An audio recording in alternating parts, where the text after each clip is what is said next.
Hi, Tom Cole here with Steve Taylor Community Connections with Janet Bosserman, very talented young lady. Honored to have you here, Janet, Vice President of Double Arc. And Janet, it's a really difficult issue that we're going to talk about. You're talking about alcohol consumption with women that are pregnant. And I was chatting with you off air. No mom wants to hurt their child, right?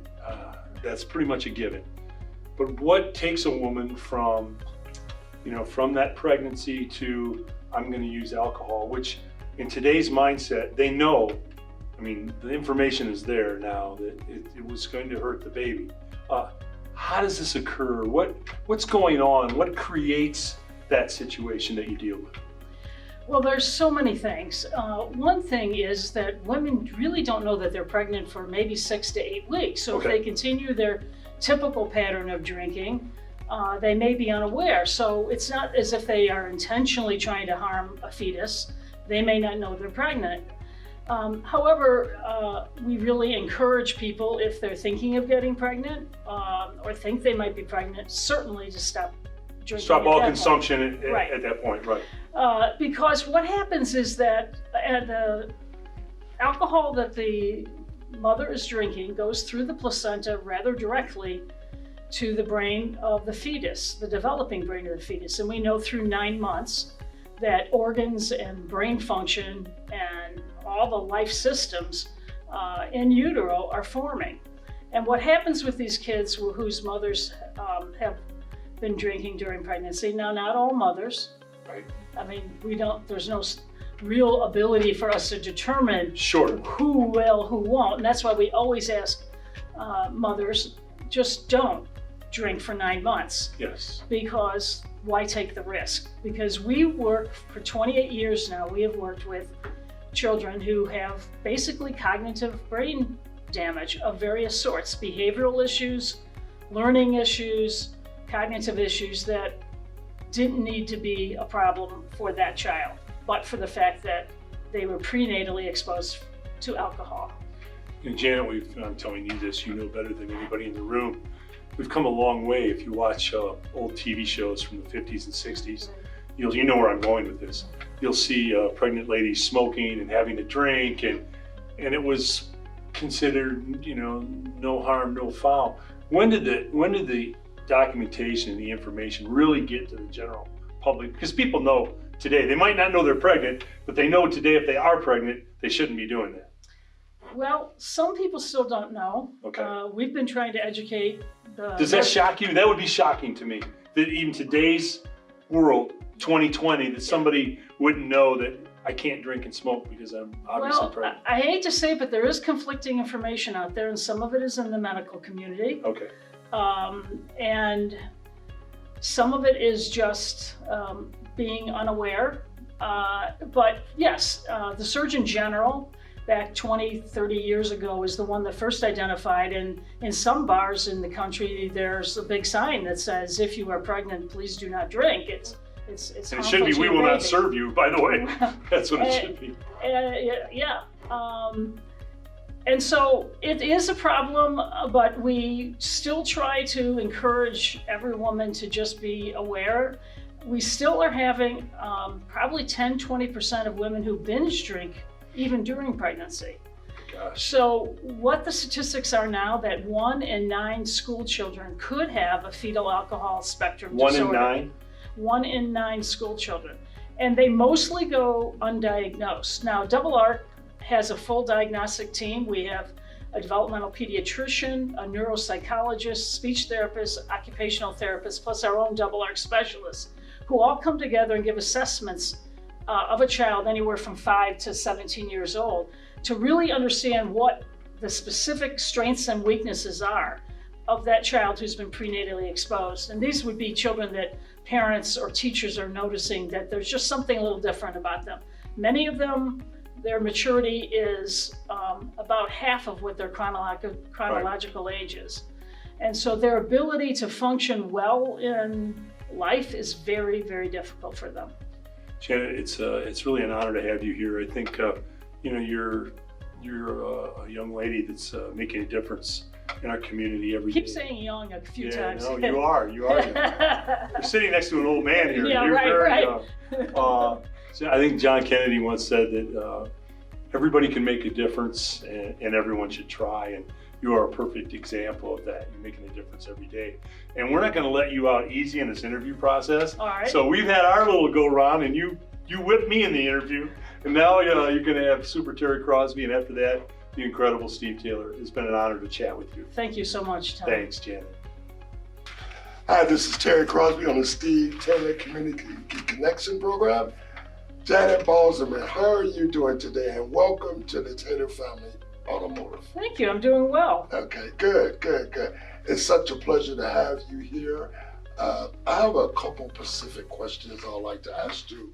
I don't know if you remember, but maybe a few years back, we had an epidemic with the crack cocaine coming through and people smoking. Now we have the Fetal Alcohol Syndrome Disorder coming through. And can you just give us your views, your opinions on how does that compare? Is it about the same? Is it worse? Is it better? Where are we at? What's that? All right. Well, I'm glad you asked that because Double Arc was formed by the Sisters of Notre Dame back in 1992, specifically because they were seeing children in their schools that they were educating that were having different problems than they'd ever seen before. They thought it was the crack babies of the 80s. They went and researched and found out that it really was a function of fetal alcohol spectrum disorders. That disorder and the syndrome, which is the more serious, Yes. was only named in the late 70s. So it takes a while for science and research and all that to catch up. And so finally by the 90s, we were at Double Arc realizing that there was a problem separate from the crack babies. The difference with crack babies is that they can be born and then immediately be treated, and then they will be fine. Interesting. But the problem with a child that has been in utero and the mom has been drinking, the damage to that fetus is happening, particularly in the brain, all throughout a pregnancy or at certain times during pregnancy. And there's no cure, there's no pill, there's really nothing that they can do at birth. They don't even know at birth, really, that child might be on the fetal alcohol spectrum. It's more of a behavior and some cognitive things. And generally around age 5 is when they start seeing that, gee, this child is something different. Right. That is very, very interesting. And thank you so much for that clarity. I mean, you know, that was a question I personally wanted to ask you, the difference between, the pandemic or the epidemic back then compared to what we're facing today. But the thing, Terry, is that drugs and alcohol generally go together.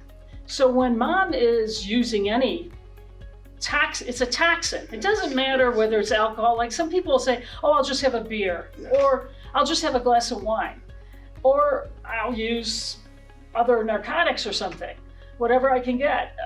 We find that women who have a child that is on the fetal alcohol spectrum may have used all of that at different times.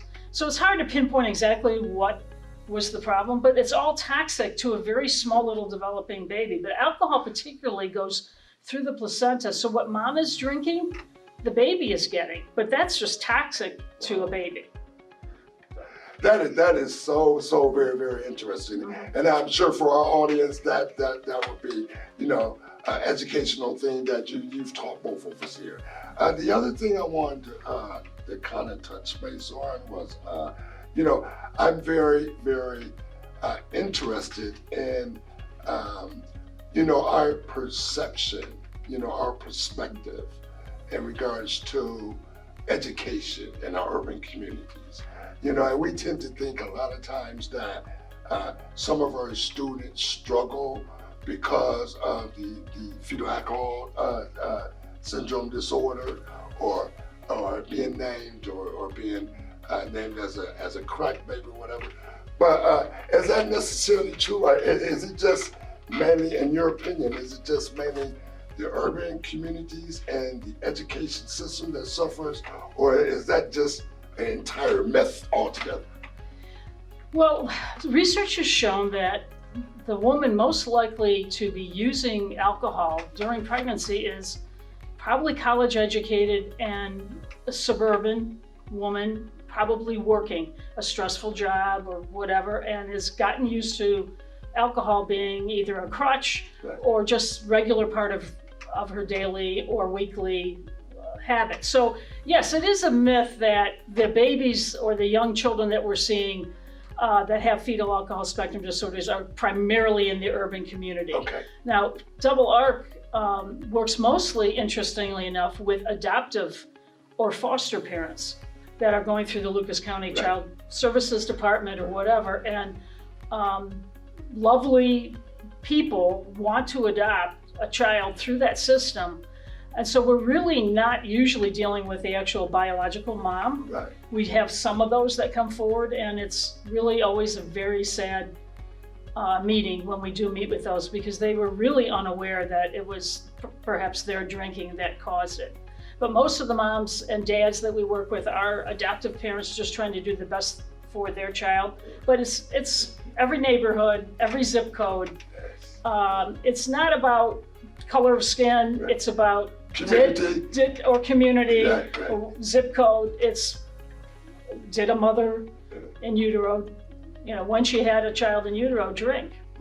I tell you what, Janet, honest to God, you have really answered our questions. Those were two questions that personally I wanted to ask you, and I'm sure that you've been able to answer a lot of those questions that are from our community as well. Yeah. Thank you so much for coming. It's been a pleasure. I mean, you're such a professional, well-educated, and thanks for being here. We're now going to have you speak to our boss, Mr. Steve Taylor. Excellent. Thank you, Terry. Thank you. Hey everybody, Steve Taylor with Janet Bosserman from Double Arc, and we're with the Taylor Community Connection. We're glad to have you here. Earlier we had Matt Rizzo on from A Renewed Mind, and you guys partnered a few years ago. And tell us a little bit about that partnership, how it came to be, and how you guys sort of work hand in hand together. Great, yeah, I'd love to. Double Arc was an independent nonprofit organization that was sponsored by the Sisters of Notre Dame.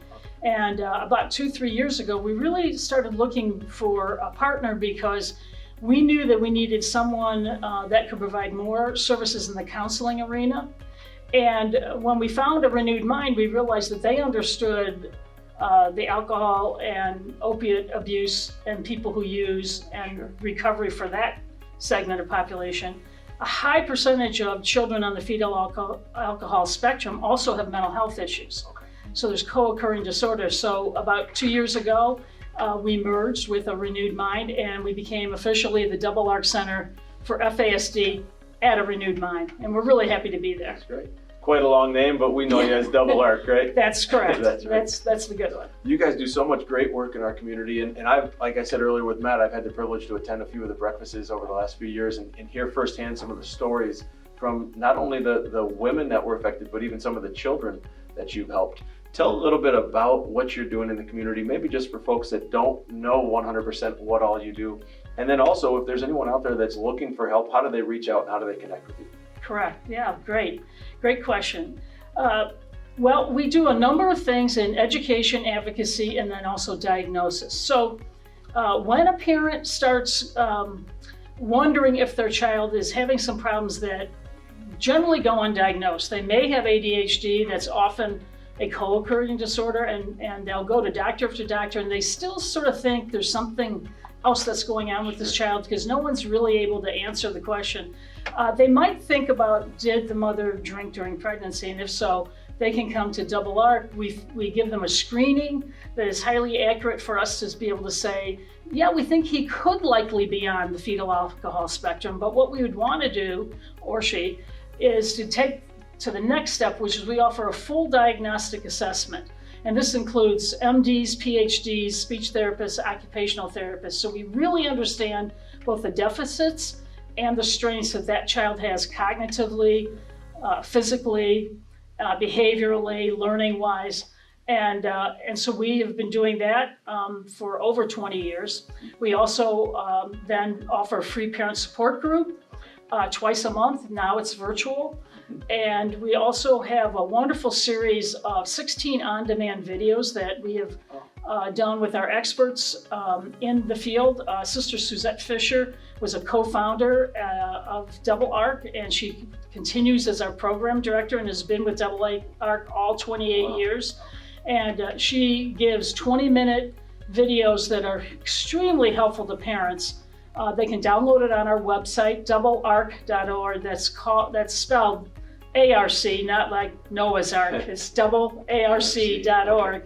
And that's the best place that people could go to find information. Our phone numbers are on there, and they can just reach out by email. All of our information is on our doublearc.org website. Fantastic. Yeah, you guys are doing so much good in our community. You're making a difference, and every one of those lives that you're touching, it's making an impact. And the stories that I heard at last year's breakfast, they were very touching. And I know without having that breakfast this year, you guys still need to raise some money. You still need to have funds. So you're going to have a virtual breakfast coming up in October. We are October 6th at 8:30 a.m. It's going to be live streamed on all of our social media, our websites, Facebook.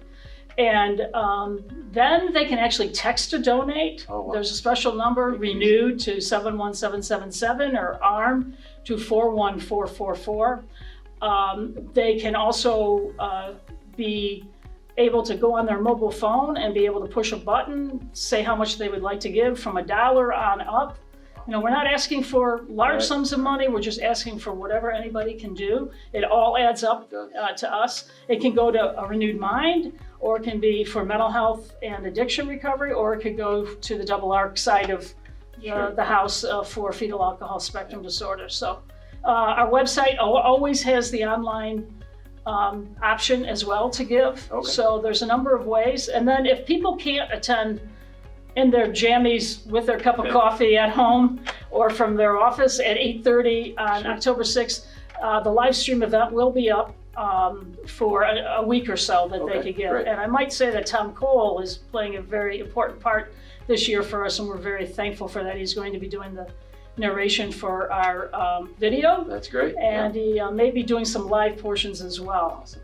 Well, yeah, Tom definitely has he knows how to do that, and I'm sure he'll be fantastic. And also he'll be able to help some people maybe open up their checkbooks and send some money your way. That'd be great. Thank you for being here today. It's been a great learning experience. I think you shared a lot with all the folks. Definitely Tom, Terry, and myself. We know a little bit more. We're glad to have you here. We're glad to partner with you, and we know we'll be helping out in October too. Steve, thank you so much to you and the Taylor Automotive family. You've been so supportive. You've personally come to our breakfast several times. A lot of your folks here have come and have given and are donors, and your support of us means everything. Well, thank you very much for being here. We're glad to do it. All right. Thank you. Thanks for tuning in. We'll see you next time. Have a good one.